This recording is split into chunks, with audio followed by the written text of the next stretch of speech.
উজানের ঢলে তিস্তা নদীর পানি বৃদ্ধি পেয়েছে। পানি বৃদ্ধি পাওয়ায় তিস্তা পাড়ের মানুষের মধ্যে আতঙ্ক দেখা দিয়েছে। তবে আপাতত বন্যার শঙ্কা নেই বলে মনে করেন পানি উন্নয়ন বোর্ড।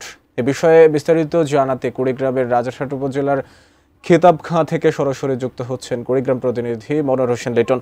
লিটন, যেহেতু বন্যার শঙ্কা নেই, এখন কি অবস্থা এবং সেখানকার মানুষজন কি বলছেন? মাহমুদ, আসলে গতকাল থেকে কুড়িগ্রামের এই যে তিস্তা নদীর পানি বাড়তে ছিল, বিশেষ করে সকাল থেকে রাত 12টা পর্যন্ত কিন্তু পানির পরিমাণ বেড়েছে। তবে আজকে সকাল থেকে সেটি অনেকটা পানি কমতে শুরু করেছে। তবে পানি কমতে শুরু করলেও এখানকার মানুষের যেটা মূল সমস্যা সেটি হচ্ছে নদী ভাঙন, সেটি কিন্তু আছে।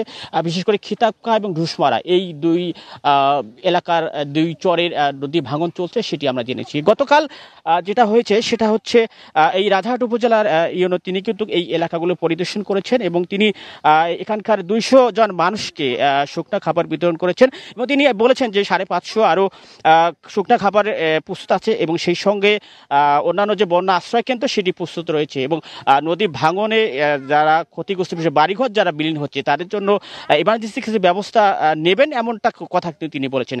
সেই সঙ্গে আমি পানি উন্নয়ন বোর্ডের কর্মকর্তার সঙ্গে কথা বলেছি। তিনি বলেছেন যে গতকাল যে পানি বৃদ্ধি পাচ্ছিল সেটি আজকে থেকে কিছুটা কমতে শুরু করছে। অর্থাৎ তিনি বলেছেন যে আগামী 3 দিনের মধ্যে এই পানিটি অনেকটা কমে যাবে বলে তিনি আশা করছেন। তবে এলাকাবাসী তারা কিন্তু অনেকটাই আতঙ্কে আছেন।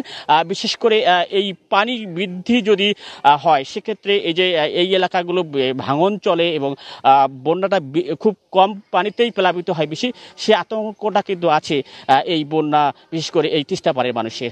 মাহমুদ, এই ছিল আমার হাতে বন্যা পরিস্থিতির খবর।